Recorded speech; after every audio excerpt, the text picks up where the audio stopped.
اے سرفروشان اسلام اور اے داعیان ایمان و اسلام، اس وقت اللہ تبارک و تعالیٰ نے سرزمین رسول پور کو منتخب فرمایا اور قبول کیا۔ وہ جسے چاہے نوازے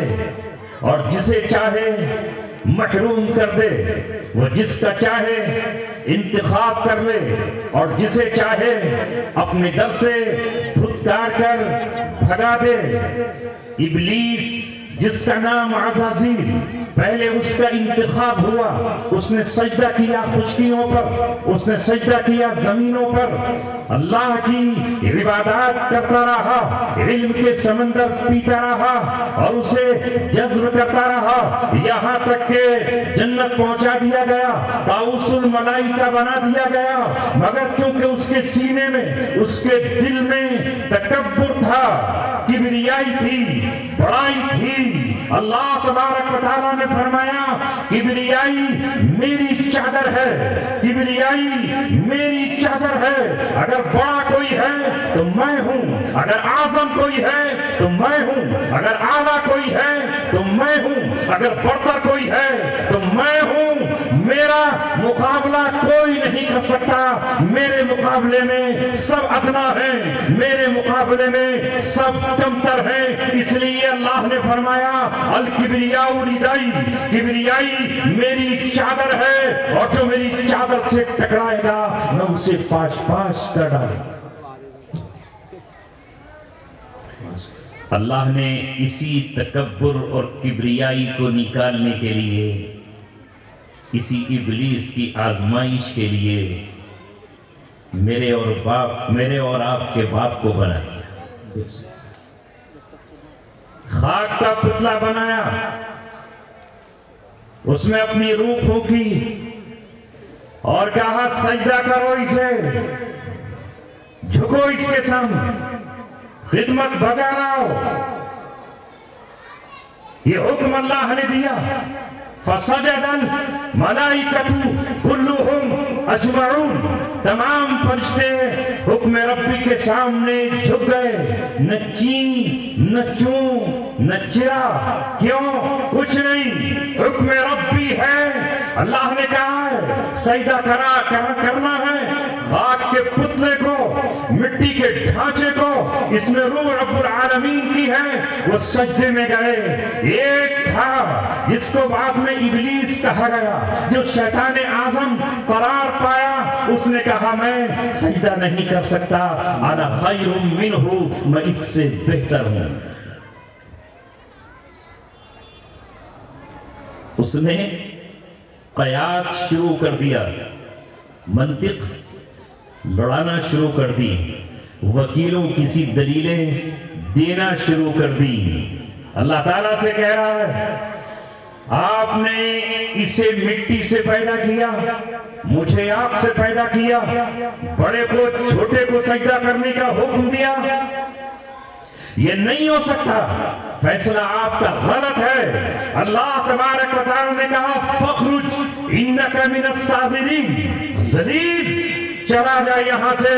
میرا حکم ماننا تھا، عشق اور محبت کا تقاضا تو یہ ہے، صلح تسلیم خم ہے، جو مزاج یار میں آئے اس کے سامنے صلح تسلیم خم کرنا ہے۔ عرض آپ کے سامنے یہ کرنا ہے کہ ابھی تک وہ محبوب تھا، اب مبغوض بن گیا ہے، ابھی تک وہ اللہ تبارک و تعالیٰ کے یہاں مقام عزت پاتا تھا، اب ذلت کا طوق اس کے گردن میں ڈال دیا گیا ہے۔ وَإِنَّ عَلَيْكَ لَعْنَتِي إِلَىٰ یوم الدین، بدلے کے دن تک اس پر لعنت ہی لعنت ہے، ملامت ہی ملامت ہے۔ وہ جسے چاہے اپنا بنا لے اور جسے چاہے دھتکار کر پھینک دے۔ حضرت آدم کو بھی دنیا میں بھیجا گیا مگر غصے کے ساتھ نہیں، قہر و غضب کے ساتھ نہیں، اس شان کے ساتھ بھیجا گیا کہ تمہاری توبہ قبول کر لی گئی ہے، تمہارے پاس ہدایت بھی آئے گی، ہدایت نامہ بھی آئے گا، تمہیں میں اپنا رسول بنا کر بھیج رہا ہوں۔ آدم پہلے رسول ہے کہ نہیں؟ تو وہ مغضوب ہو کر نہیں آئے، وہ محبوب ہی بن کر آئے۔ اللہ رب العزت نے حضرت آدم سے کہا اے آدم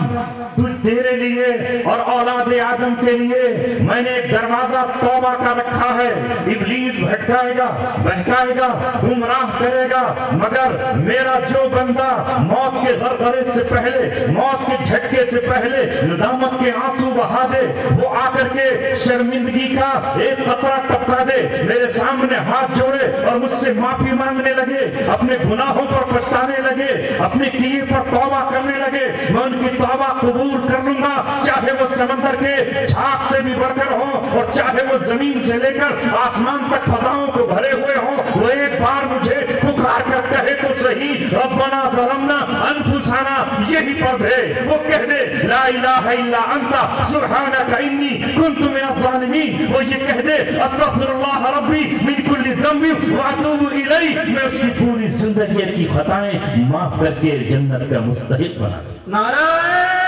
تکبیر نعرہ تکبیر نعرہ تکبیر مفتی ابو السمی صاحب مفتی ابو السمی صاحب. اس لیے آج اپنی قسمت پر جتنا ناز کرو اتنا کم ہے جتنا فخر کرو اتنا کم ہے. اگر مکے کو اس بات پر فخر ہے کہ وہاں محمد عربی صلی اللہ علیہ وسلم پیدا ہوئے ہیں اگر آمنہ کی کوکھ کو اس بات پر فخر ہے کہ آمنہ کی کوکھ میں سرور دو جہاں نے آرام فرمایا ہے اگر عبد المطلب کو اس بات پر ناز ہے کہ ان کا پوتا ساری دنیا کا امام اور مقتدا ہے اگر مدینہ کو اس بات پر فخر ہے کہ وہاں تو عالم کا تاجدار آرام فرما ہے اگر یثرب پاکیزہ اور طیبہ بن سکتا ہے محمد عربی کے وجود سے تو الحمدللہ ثم الحمدللہ 21ویں صدی کے 24ویں سال میں ہمیں بھی اس بات پر ناز ہے کہ ہم محمد صلی اللہ علیہ وسلم کے امتی ہیں ان کے دیوانے ہیں ان کے غلام ہیں ان کے عاشق ہیں ان کے مستانے ہیں ان کے پروانے ہیں اور ہمارے بچوں کے ہاتھوں میں قرآن ہے نبی کی سیرت ہے اور محمد صلی اللہ علیہ وسلم کا نام ان کی زبانوں میں. نعرہ تکبیر تاجدار ختم نبوت تاج تخت ختم نبوت مدارس اسلامیہ مدارس دینیہ علماء کرام. اس لیے علامہ اقبال نے کہا تو نہ مٹ جائے گا ایران کے مٹ جانے سے تو نہ مٹ جائے گا ایران کے مٹ جانے سے نشے میں کو تعلق نہیں پیمانے سے اے گردش داراں ہم سے نہ الجھ ہم نے ہر دور میں جینے کی قسم کھائی ہے تبھی تو علامہ اقبال نے لکھا توحید کی امانت سینوں میں ہے ہمارے آسان نہیں مٹھانا نام و نشاں ہمارا باطل سے دبنے والے اے آسمان نہیں ہم 100 بار کر چکا ہے تو انتہا. اس لیے کہ جس بلب کا تعلق پاور ہاؤس سے ہو اور وہ خود بھی ٹھیک ہو اس کے فیوز نہ اڑے ہوئے ہو تو وہ چمکے گا روشنی دے گا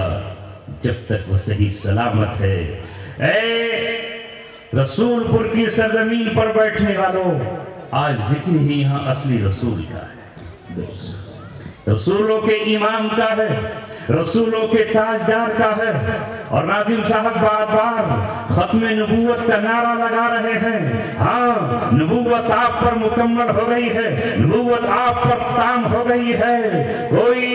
جھوٹا اگر دعویٰ کرے اس کی تحریک چل نہیں پائے گی وہ اپنی موت خود بخود مر جائے گا. محمد صلی اللہ علیہ وسلم کے سر پر تاج نبوت اللہ تعالیٰ نے باندھ دیا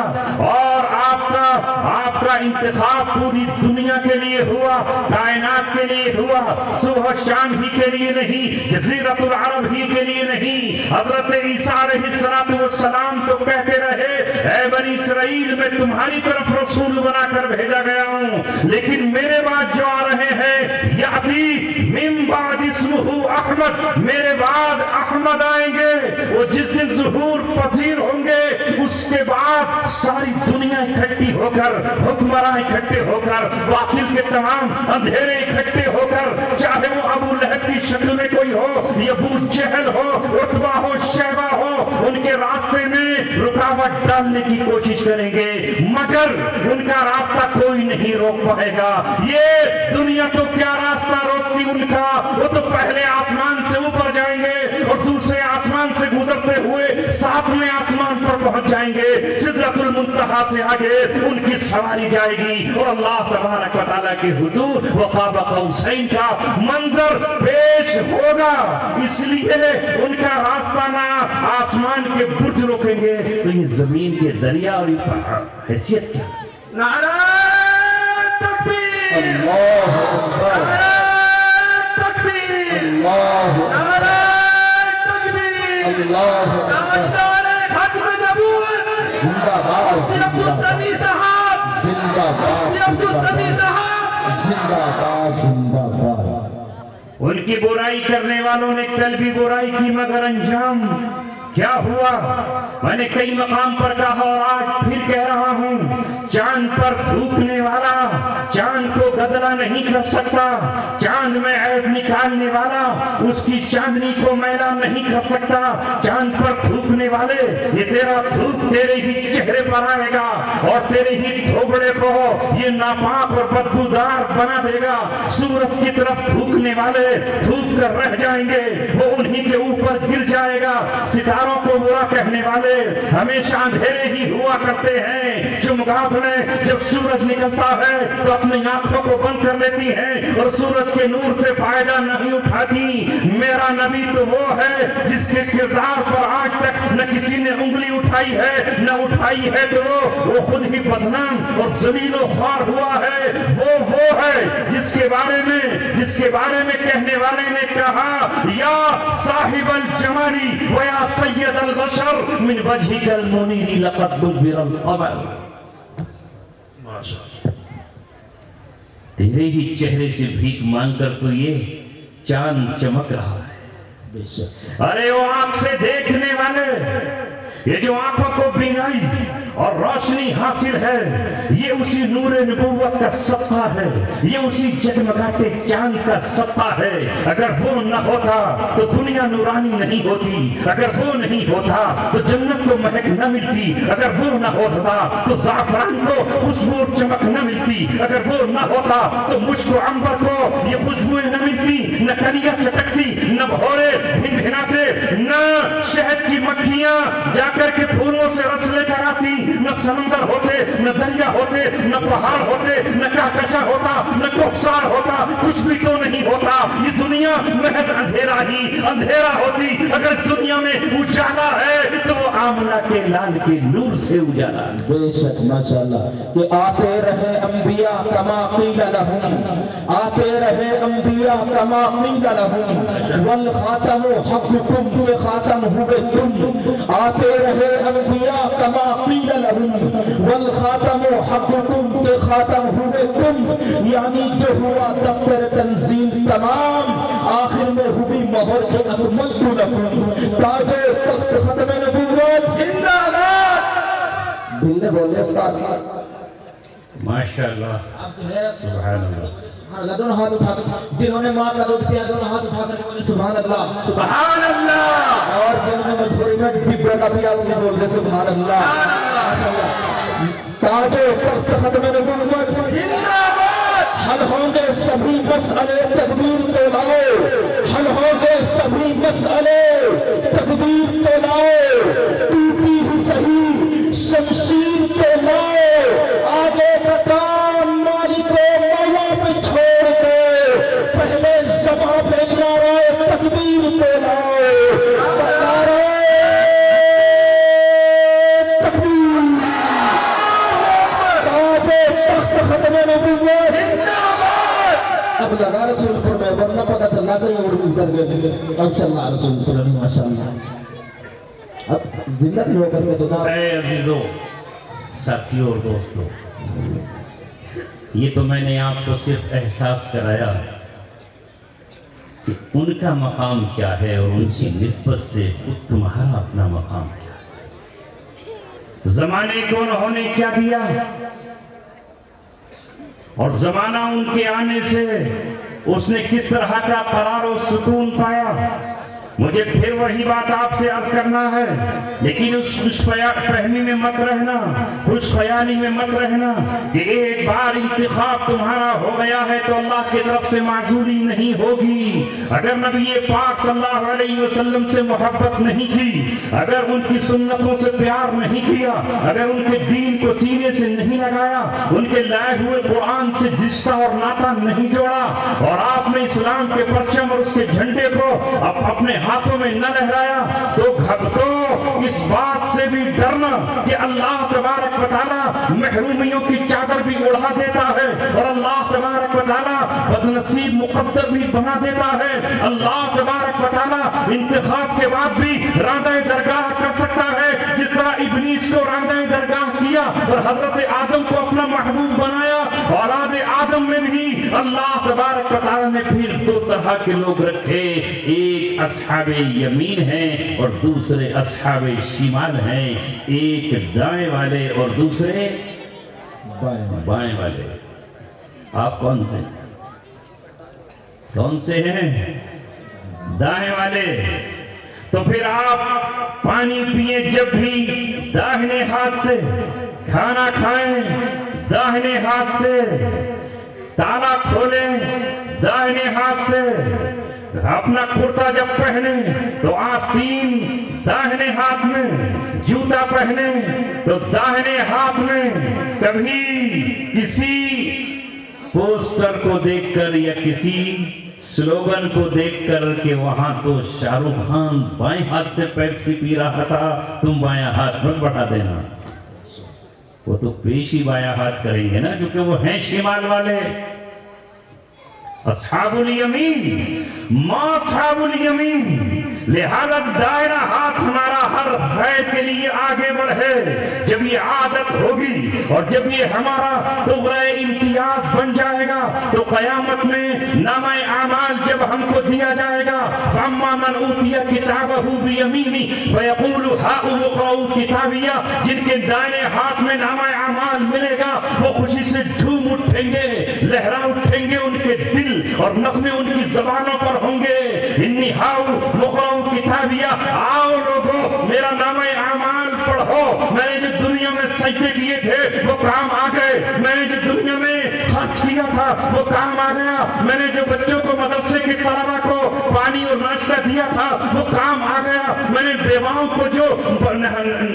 کپڑے پہنائے تھے وہ کام آ گئے، یتیموں کے سر پر جو ہاتھ رکھے تھے وہ کام آ گئے۔ میں ظالم کے مقابلے میں ننگی شمشیر بن کر مظلوم کی چوکھٹ پر کھڑا ہو گیا تھا، وہ میرے کام آیا ہے۔ میں نے ظالم کے ہاتھ میں اس کی کلائی کو مروڑا تھا اور مظلوم کے سر پہ ہاتھ رکھا تھا، میں نے جو سچی گواہی عدالت میں کھڑے ہو کر کسی کے حق کے لیے دی تھی وہ آج کام آ گئی۔ آؤ میرا نامہ اعمال پڑھو، لہذا آج ہی سے عادت ڈال لو کہ جو چیز اچھی ہے اسے داہنے ہاتھ سے شروع کرنا ہے اور خبیث اور ناپاک کے لیے بایاں ہاتھ بڑھانا۔ نعرہ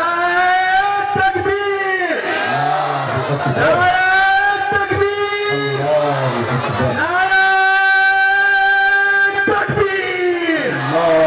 مفتی عبدالسمیع صاحب زندہ باد، زندہ باد۔ اب آپ کہہ رہے ہوں گے کہ آج ہوا کیا ہے اسٹیج پر؟ یہ اسٹیج کہیں کس کا اسٹیج ہو گیا؟ یہاں اللہ اکبر کیوں کہا جا رہا ہے؟ میں نے شروعات اسی بات سے کی تھی کہ اللہ تبارک و تعالیٰ نے کل کائنات کو بتانے کے لیے کہ اکبر میں ہوں، بڑا میں ہوں، اس لیے میری ہی بڑائی ہے، لہذا ابلیس نے اپنی بڑائی جتائی، راندہ درگاہ ہوا، جہنم کا ایندھن بنا، رب کا دشمن بنا، اور اللہ تبارک و تعالیٰ نے اہل ایمان کو کہا، محمد رسول اللہ کے دیوانوں کو کہا، تمہاری آئیڈینٹی اور پہچان یہ ہے کہ تم جب عبادت کی طرف کسی کو بلاؤ گے تو اپنی قوم کے نام سے نہیں بلاؤ گے، آگ جلا کر نہیں بلاؤ گے، ڈھول بجا کر نہیں بلاؤ گے، تم ناقوس بجا کر نہیں بلاؤ گے، اور جب تم بلاؤ گے تو تمہارا مؤذن، وہ مؤذن کھڑے ہو کر مسجد کی مینار سے کہے گا اللہ اکبر، اللہ سب سے بڑا ہے، دوسری مرتبہ پھر کہے گا اللہ سب سے بڑا ہے، تیسری مرتبہ کہے گا، چوتھی مرتبہ کہے گا، یہاں تک کہ جب تم میری تعریف کرنے چلو گے تو ثنا سے پہلے، سبحانہ سے پہلے تکبیر تحریمہ اللہ اکبر کہو گے، جھکو گے تو اللہ اکبر کہہ کر، رکوع سے اٹھو گے تو اللہ اکبر کہہ کر، سجدے سے اٹھو گے تو اللہ اکبر کہہ کر، نماز جنازہ مکمل ہوگی تمہاری اللہ اکبر کہہ کر، تمہاری زبانوں سے میں یہی تو کہلوانا چاہتا ہوں، نہ سمندر بڑا ہے، نہ دریا بڑا ہے، نہ آسمان بڑا ہے، نہ زمین بڑی ہے، نہ سورج بڑا ہے، نہ دھوپ بڑی ہے، نہ ہوائیں بڑی ہیں، نہ کوئی ظالم فرعون بڑا ہے، نہ نمرود بڑا ہے، نہ شداد بڑا ہے، نہ حامان بڑا ہے، نہ ہلاکو، نہ چنگیز خان، نہ اسٹالن، نہ مسولینی، نہ لینن، کوئی بڑا نہیں ہے، اگر بڑا ہے تو صرف اللہ تبارک و تعالیٰ ہے۔ نعرہ تکبیر، اللہ اکبر، نعرہ تکبیر، اللہ اکبر، نعرہ تکبیر، اللہ اکبر، مدرسہ مفتاح العلوم، زندہ باد، مفتی عبدالسمیع صاحب، زندہ باد، قاری محمد تنویر صاحب، زندہ باد، مولانا محمد شمشاد صاحب، زندہ باد، مولانا محمد اشتیاق صاحب، زندہ باد، قاری محمد فرقان صاحب، زندہ باد، زندہ باد۔ اب جس نبی کے آپ ماننے والے ہو اس پر امامت ختم ہو چکی ہے، بے شک، اب ساری دنیا کا امام محمد عربی صلی اللہ علیہ وسلم ہے، اور ساری دنیا کی قوموں کی امامت آپ کی امت کے پاس ہے۔ اس شان کے ساتھ آپ کو یہ منصب امامت ملا، وَكَذَلِكَ جَعَلْنَاكُمْ أُمَّةً وَسَطًا لِتَكُونُوا شُهَدَاءَ عَلَى النَّاسِ وَيَكُونَ الرَّسُولُ عَلَيْكُمْ شَهِيدًا، اور اسی طرح جس طرح ہم نے سینکڑوں سال سے جو قبلہ بنا ہوا تھا بیت المقدس مسجد اقصی، اس سے آپ کا رخ پھیر کر کے ہم نے خانہ کعبہ کی طرف کر دیا ہے۔ اب تمہارا قبلہ اور پوری امت مسلمہ کا قبلہ خانہ کعبہ ہے، جو دنیا کے بیچوں بیچ ہے، بالکل دنیا کے بیچ میں مکہ معظمہ ہے، یہ تمہارا قبلہ ہے، یہ روحانی مرکز ہے، یہ تجلیات کا محور ہے۔ لہذا جس طرح کعبے کو تبدیل کر کے ہم نے تمہیں امت وسط بنا دیا ہے، اب ساری دنیا کی رہنمائی اور امامت کے لیے تمہیں منتخب کیا جا رہا ہے۔ اس سے پہلے جو قومیں راستہ بتاتی تھی وہ راستہ بھول کر بھٹک گئی ہے، انہوں نے اللہ سے رشتہ ناتا توڑ کر ابلیس سے معاہدہ اور ایگریمنٹ کر لیا ہے، انہوں نے اپنی کتابوں کو جو آسمان سے اتری تھی تورات کی شکل میں یا انجیل اور زبور کی شکل میں، اسے پسے پش ڈال دیا ہے۔ فَنَبَذُوهُ وَرَاءَ ظُهُورِهِمْ، انہوں نے کتاب کو اپنی پشت کے پیچھے رکھ دیا ہے۔ لہٰذا اب اللہ تبارک و تعالیٰ نے آخری کتاب قرآن مقدس کو نازل فرما دیا ہے۔ اس قرآن کو ہاتھ میں لے کر محمد رسول اللہ کی سیرت اور پیغام کو دوسرے ہاتھ میں لے کر تمہیں رہنمائی کرنی ہے کل کائنات۔ آپ ہو رہبر، آپ ہو رہنما، اور حقیقت میں آپ ہو اندھیریوں میں چودھویں کا چاند جسے بدر الدجا کہتے ہیں۔ مگر ہائے افسوس، ابلیس آیا چھڑاوے لے کر، ابلیس آیا ناچ گانے اور باجے لے کر، ابلیس آیا دنیا کی حسین خوبصورت لڑکیاں اور دنیا کی پروین اور تتلیاں لے کر۔ ہم بھی الجھ گئے پچھلی قوموں کی طرح، اور ہم بھول گئے کہ ہمارا مقام کیا ہے، ہمارا منصب کیا ہے، اور اللہ نے ہمیں کس لیے بھیجا تھا۔ اسی کے لیے ضرورت ہے آپ کو قرآن مقدس سے جڑ جانے کی، محمد رسول اللہ کی حدیثوں سے جڑ جانے کی۔ اسی کے لیے ضرورت ہے آپ کو 1400 برس پیچھے چلے جانے کی۔ دنیا کہاں جا رہی ہے تم اس پر مت جاؤ۔ میں جب 2 بجے گھر سے چلا ہوں تو میری منزل آپ کا گاؤں رسول پور تھا، وہ میں نے اپنے موبائل پر لگایا ہوا ہے، ڈرائیور کو بولا ہوا ہے، دنیا دنیا کہیں جائے، کوئی باغپت جاتا ہے تو جائے، کوئی کیرانہ جاتا ہے تو جائے، کوئی شاملی جاتا ہے تو جائے، آج ہماری منزل سہارنپور ہے، سہارنپور کا ایک گاؤں رسول پور ہے، ہمیں وہیں پہنچنا ہے۔ اگر دنیا ادھر جا رہی ہو تو جاؤ، ہمیں اس کی کوئی پرواہ نہیں۔ رہنمائی اگر نہ ملی تو قاری طاہر موجود ہے، تنویر صاحب موجود ہے، ان سے ہم نور لیں گے، ان سے روشنیاں لیں گے۔ منزل ہماری یہ ہے، لہذا اے مسلمان،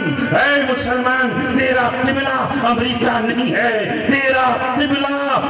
برمنگھم اور لندن نہیں ہے، تیرا قبلہ شام اور فرانس نہیں ہے، تیرا قبلہ شنگھائی چائنا نہیں ہے، تیرا قبلہ مکہ معظمہ ہے، اور وہاں سے کچھ میل کے فاصلے پر روحانیت، محبت، عشق، عطا، پیار، قربانی، نظر و نیاز کے لیے رسول کریم صلی اللہ علیہ وسلم کی ذات اقدس۔ نعرہ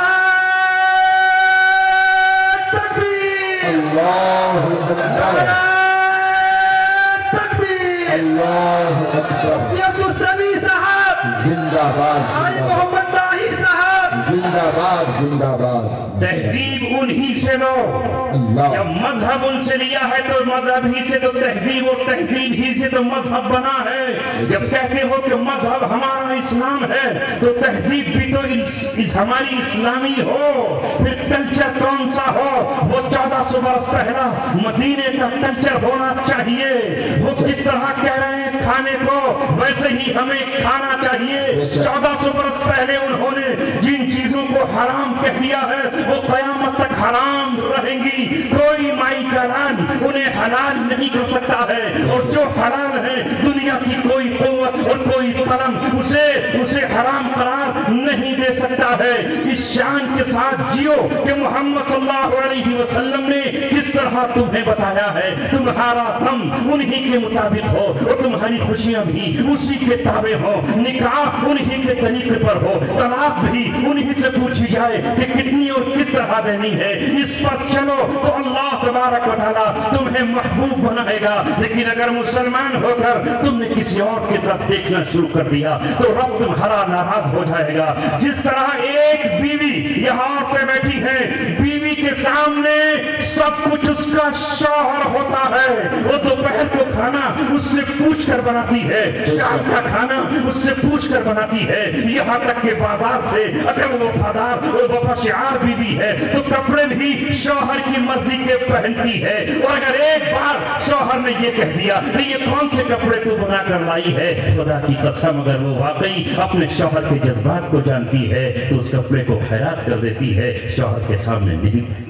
بے شک، اللہ، اسی سے پھر شوہر محبت کرتا ہے۔ اسی طرح اپنے دل کی دنیا میں، دل ہی ہے، اس دل کی دنیا میں ایک ہی کعبہ تعمیر کرو، ایک ہی قبلہ تعمیر کرو، محبت کا ایک ہی محور بناؤ، جسے خود نبی پاک صلی اللہ علیہ وسلم نے کہا کبھی اپنی محبت کو تول کر تو دیکھا کرو، کبھی اپنی محبت کو جانچ کر تو دیکھا کرو۔ آپ نے کہا لا یؤمن احدکم حتی اکون احب الیہ من والدہ وولدہ والناس اجمعین، تم میں کوئی بھی اس وقت تک مومن نہیں ہے جب تک میں اس کے باپ سے اسے محبوب نہ ہو جاؤں، زیادہ محبوب نہ ہو جاؤں، اس کی اولاد سے زیادہ محبوب نہ ہو جاؤں، اور کائنات کی ہر شخص سے زیادہ محبت مجھ سے نہ کرتا ہو، تب جا کے کہیں وہ مومن کہلائے۔ ہے یہ محبت؟ نہیں نوجوانوں، سر تو واقعی آپ کے ہل رہے ہیں، جس سے میں بہت خوش ہو رہا ہوں کہ آپ بہت دل سے سن رہے ہیں۔ زندہ قوم کے پاس بیٹھا ہوں، مگر جب نکاح اور شادیاں ہوں تو طریقہ کس کا اپنایا جاتا ہے؟ یہ مہدی نوجوان ہاتھ پر تو کیوں لگاتا ہے؟ کسی عالم نے بتایا ہے کہ یہ نبی کی سنت ہے۔ یہ کانوں میں رنگ کس وجہ سے پہن رہا ہے؟ یہ گلے میں سونے اور چاندی کی چینیں تو نے کیوں پہن رکھی ہیں؟ یہ ہاتھوں میں کڑے تو کیوں پہن رہا ہے؟ یہ ناچ گانے کا اہتمام تو کیوں کر رہا ہے؟ یہ پھلجھڑیاں اور پٹاخے اور یہ آتش بازی تو کس کی سنت کی بنیاد پہ ادا کر رہا ہے؟ ذرا بتا تو صحیح نوجوان، تو اس نکاح کو وینکٹ ہالوں میں کر رہا ہے، مسجد میں کیوں نہیں کرتا جہاں مسجد میں نکاح کرنا سنت ہے؟ پتہ یہ چلا کہ لے گئے تسلیس کے فرزند میراث خلیل، علامہ علامہ اقبال نے اس وقت یہ بات کہی، اس وقت کہی تھی بات 100 سال پہلے ابلیس کے زبانی ابلیس نے اپنے کارندوں کو یہ حکم دیا تھا کہ کس طرح تمہیں اس امت سے چھیننا ہے، اس کی تہذیب کس طرح چھیننا ہے اللہ تبارک و تعالیٰ کی رحمتیں۔ تو علامہ اقبال ابلیس کی زبانی کہلوا رہے ہیں، وہ فاقہ کش کے موت سے ڈرتا نہیں، ذرا روح محمد اس کے بدن سے نکالتا۔ اللہ، آج ہمیں فاقوں سے ڈر لگتا ہے، خدا کی قسم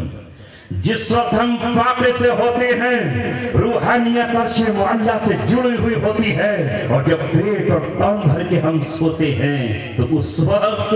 ہمارا تعلق زمین کی پستی سے ہوتا ہے۔ یہی وجہ ہے کہ محمد صلی اللہ علیہ وسلم مہینے میں 3 روزے رکھا کرتے تھے، اور آپ پیر و جمعرات کا بھی روزہ رکھتے تھے تاکہ روحانیت آگے چلی جائے۔